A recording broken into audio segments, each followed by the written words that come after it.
দেশে চলমান পরিস্থিতির কিছুটা ইতিবাচক পরিবর্তন হয়েছে উল্লেখ করে জামায়াতে ইসলামের আমির ডাক্তার শফিকুর রহমান বলেছেন, আমরা মনে করি অর্থবহ আলাপ আলোচনার মাধ্যমে বর্তমান সমস্যার সন্তোষজনক সমাধানে পৌঁছানো সম্ভব। শনিবার সকালে জামায়াতের কেন্দ্রীয় মজলিস শুরার অধিবেশনে তিনি কথা বলেন। ডাক্তার শফিকুর রহমান বলেন, একটি দায়িত্বশীল সংগঠন হিসেবে এই পরিস্থিতিতে জামায়াতে ইসলামী চুপ করে থাকতে পারে না। ইতিমধ্যে আপনারা লক্ষ্য করেছেন, আমরা দ্রুততম সময়ের মধ্যে দলীয় নির্বাহী পরিষদের সভায় বসেছি, দেশে চলমান পরিস্থিতি নিয়ে বিস্তারিত আলোচনা করেছি।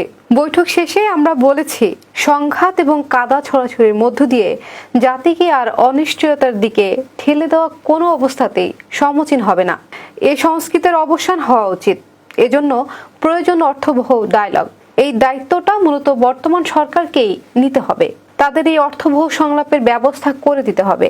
সমস্যা যত বড় হোক, আমরা বিশ্বাস করি আলোচনার মধ্য দিয়ে সন্তোষজনক সমাধানে পৌঁছা সম্ভব।